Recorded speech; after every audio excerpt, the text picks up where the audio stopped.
So hello there everyone, and welcome back to another video of F1 2017 Career Mode.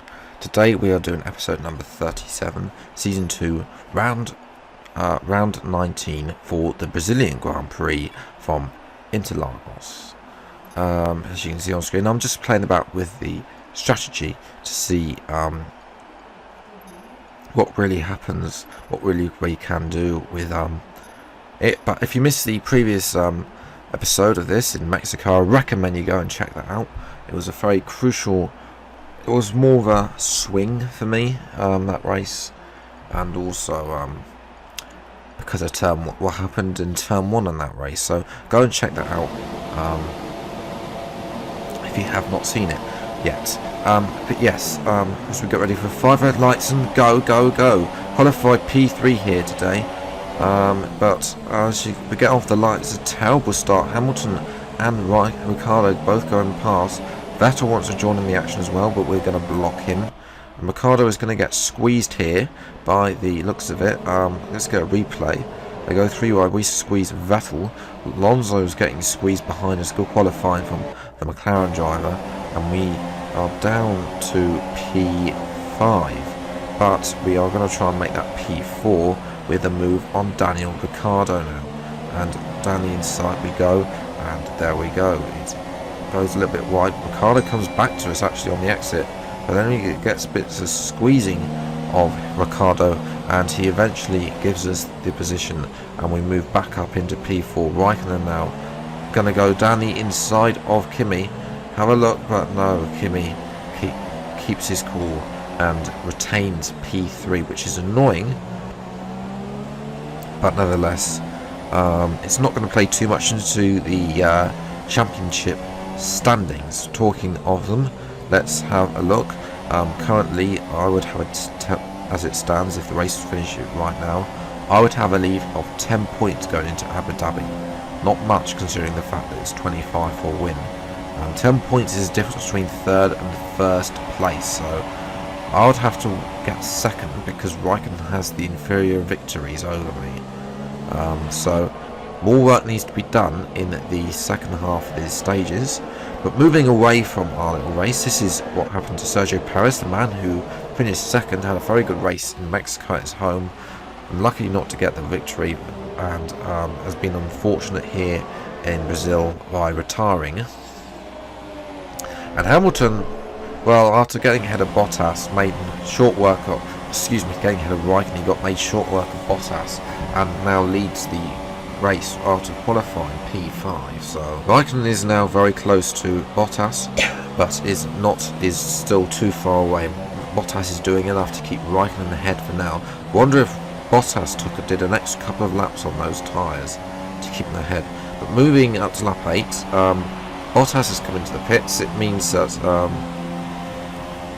my lead is now down to it remains 10 points, but obviously with different gaps. But safety cars come out. I'm not quite sure. I think Pascal Wehrlein did retire, but yeah, I could only see he was in the pits. So maybe it was mechanical. Maybe he was in the pits. I don't know. This game can be a bit weird on that. But with the safety car being out, of course, it's really a no-brainer. Of course, we're going to come in and pit. We were due to pit at this lap. On this lap anyway. Raikkonen is in as well. Ricciardo is in as well. Not sure about Vettel behind us. Hamilton, of course, would have been in ahead of us. Bottas will lose out though. We come in there, manage to get ahead. Raikkonen out on the soft tyres, so he's going to go for the super softs to the end of this race, but that's his plan. Now, unfortunately, there is confirmation about Pascal Wehrlein being out of the race, and unfortunately, Raikkonen timed just so to get ahead of this group of cars coming out the pit lane. I unfortunately did not, and it brings me out in P7. Raikkonen is up in P3. As it stands, he would have a 6-point lead going into Abu Dhabi. So, but we are going to attempt to change that as Bottas slows down there, sort of brake testing me really. As we catch up to the safety car. Safety car though came in on lap number 10. It'll be Lewis Hamilton is leading the race from Jolyon Palmer, Raikkonen in third, Massa fourth, Magnussen in fifth, and Bottas, who is our first target, is sixth. as we're going to get underway here, going across the start-finish line. Raikkonen does not have a look, but we are going down the inside of Bottas, and that is one position. So Raikkonen's lead in the championship is starting to slip away. The more places we gain, and obviously the cars ahead are yet to stop. Magnussen, Massa. Magnussen on the soft tyres, it's crucial we get ahead of him. We do so, we cut him out. And that slows down Bottas as well. He'll be supercharging on those super soft tyres, especially if he's got to make extra stops early, if he needs to go on to the mediums. Potentially, Bottas could have to go on to the mediums for the final two. So Massa pits, that moves us up into P4. It leaves Raikkonen ahead of us now in P3, so that championship lead is virtually gone. But my lead actually slips a little bit though, as he manages to get past Jolyon Palmer at last after a lap, and that just shows the need for Raikkonen needs to retire. We have a look at Palmer here, but nothing really doing. We are going to try and get Palmer though. Palmer, of course, isn't really that fast in game or in real life, and through the middle sector, this vastly superior Red Bull Sashi means that we can go down the inside. Bottas follows us through as well, which is annoying, but but it means that our championship lead is back at 10 points, which is good for us to have a 10-point lead, but we need to try and get past Raikkonen. That could be a crucial move. Raikkonen is on the soft tyres. The further we go into this race, for him, better it swings Raikkonen's way of him being able to overcut us in the pit stops and then come out on the super softs and just power us. But we actually moved, fortunately though, Raikkonen is starting to struggle on these soft tyres more than I'm struggling on my super softs, and subsequently I'm moving to DRS range coming on to lap number 16. It isn't enough, we're only on the latter end of the DRS range, but it is enough to start making the dividends. And on lap 17 we start having a little sniff down the inside, nothing doing just yet, but can we make the move up on to Kimi Raikkonen? We get a second DRS straight now after the Senna S's, up to turn 3, gonna go down the inside. Raikkonen locks up, and that is us down the inside, and that is a crucial move for the championship. Here's a replay. There's Hamilton. He's also on the soft tyres as well, but not struggling nearly as enough. Raikkonen locks up, and we go down the inside, and that gives us, well, more breathing room in the championship for Abu Dhabi. Because as a result of that, our lead is now up to 16 points, which is good because Raikkonen can finish second and I can score 9 points. If he wins, then I just finish 5th. So the further we stay ahead of Raikkonen, the better. Hopefully Ricciardo can come into play. He had a poor qualifying, but he's doing a slightly different strategy, I think, to keeping with Raikkonen. Vettel is coming in as well, so hopefully we don't get slowed down by Vettel here. Ricciardo goes through, and we're going to get holed by Vettel, but not for too long. I've had worse in the pits, trust me. And we're going to exit the pits now and move up into P number 5. Bottas has come through, but Bottas is doing the 3-stop. He has yet to use the soft or the medium compound tyre, so he has to stop again. Vettel behind us doesn't, but so as it stands, of course, moving to lap 22, retaining on lap 22, we would have a 2-point deficit to Raikkonen going into the final race as it stands. But obviously Raikkonen has to make another pit stop, otherwise his tyres will start to go into puncture deficit, and then he'll go into danger of handing me the World Championship. So definitely Raikkonen won't want that, and he'll probably pit, and he actually does pit on the end of lap 23. So that is, we're going to retain P. We're going to go up into P3, it will go up into P2 and Raikkonen when Bottas makes his pit stop. But P3 restores our 16-point championship lead. But hang on, that wasn't against the script. Wasn't how it's supposed to go. Vettel has come out ahead of Raikkonen. So that's surely Ferrari would do team orders at this point to get Vettel out of the way of Raikkonen. But I don't know if Vettel's got his own motives, and as number 2 driver to Vettel, maybe he has to stay behind or something like. I don't know. Maybe his contracts is preventing him from overtaking Vettel, despite the fact he's in the World Championship hunt. As a result, well, our lead is 18 points. We'd have to retire and Raikkonen have to finish second. He would win on number of victories, having won more this season than me. But ultimately, if he wins in Abu Dhabi, then I have to finish in 7th place. But ultimately, that's a swing our way. Now, obviously, we'll update the points when Bottas makes his final pit stop. Can Bottas jump Raikkonen? That's the question. If Bottas jumps Raikkonen, then we will have a huge margin going into Abu Dhabi. Raikkonen would have to win and me not to finish at all in order to secure victory. When we move up into P2, Vettel and Raikkonen unfortunately come through, which is annoying. They have started to make some ground up on me.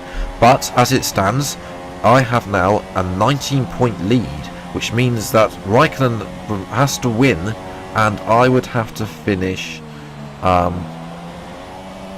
would have to get 5 points, so that would be 7th place in Abu Dhabi. So that is the position on hold. Now, obviously, Vettel is coming for us. Ricciardo is there in the background though, so if Ricciardo can get in front of Raikkonen, that's even more points gained. And ultimately, moving to the penultimate lap, going on to the final lap, you can see that Vettel and Raikkonen and Bottas and Ricciardo have all caught up to me. The soft tyres were not my favourite tyre around this track. I don't know what was wrong with them, but they were a bit like the ultra softs in Monaco. As Vettel goes down the inside, we're going to close them off, but we're not going to force him off because we don't want Raikkonen to have a little sniff at him, and that is we're going to stop Vettel from getting the slipstream, and Vettel isn't going to be able to overtake, which means that we have the advantage into the middle sector thanks to our Red Bull Sashi, which means out the final corner Vettel is too far away. It's going to be P2 today, and Vettel is not relinquishing his place to Raikkonen, which means Raikkonen has to win, and we need P7 in Abu Dhabi. That's pretty much 1 foot on the championship.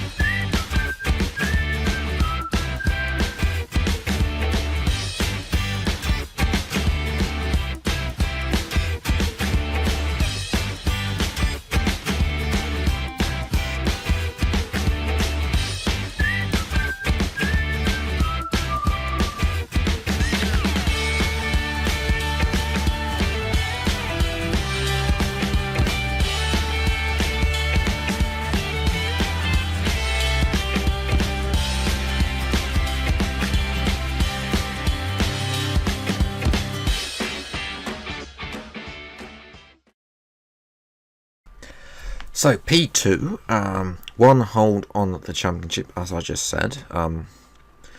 Hamilton was in his own league today, despite qualifying P5. Bottas did the 3 stop. I could only finish P6. It's pointing for him.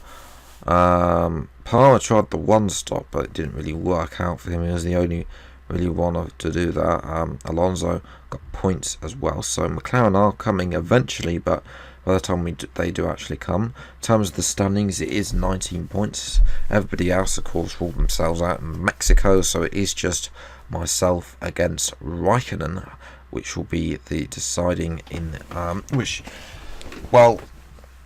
as long as if Raikkonen doesn't win, then I have the championship. that is what happens. If he does, then I have to finish 7th. So, really, and also there's going to be everybody else wants to be impressing Hamilton, Bottas. They are not going to be paying attention to what Raikkonen wants for the championship, and hopefully Ricciardo will be in better form there than he has been previously. In terms of the constructors, it's just very close in the constructors. Ferrari lead Mercedes by 9 points. They could go either way between Ferrari or Mercedes in Abu Dhabi. So that is something to watch out for in the coming weekend. Then we've got Season 3 to come as well, which will be when hopefully Ricciardo can start being a threat to us and we can actually start pushing for the Constructors' Championship in the final season of F1 2017 career mode. I hope to get it all out, but this is confirmation, and I will know by the start of August how many episodes I have left to do, and then I'll know how many I can get out in the time that is left. So yes, in terms of the crew, right, well, we're not really going anywhere else. It doesn't really matter anymore. But Ferrari and Mercedes are the two of the hardest teams to get. And then we've got some classic car stuff. The other week, the classic cars were released. Some more to come soon, which is nice to see. But yes. Talking of R&D, for next season, I've already planned what I'm going to spend the resource points on. We're going to get we've got pistons, so we're getting the next update is the fuel technology power. We'll probably put a fuel upgrade as well, a fuel consumption upgrade on as well, to get that underway. And then we might do something with the Sashi or with the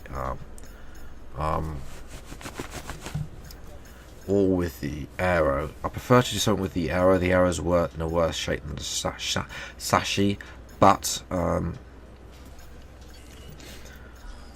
it depends how many resource points we have left over. Those two definitely things I'm definitely going to purchase with the engine, and then we're going to focus on whatever's left. But that's it for this race. If you've enjoyed this episode of F1 2017 Career Mode, leave a like, subscribe to the channel if you're new to see more Career Mode episodes, especially from F1 2018, which will, of course, as already announced for me, will be in the Sauber with Leclerc as my teammate. But until the next video, I'll see you next time. Take care, enjoy the rest of your day, and goodbye.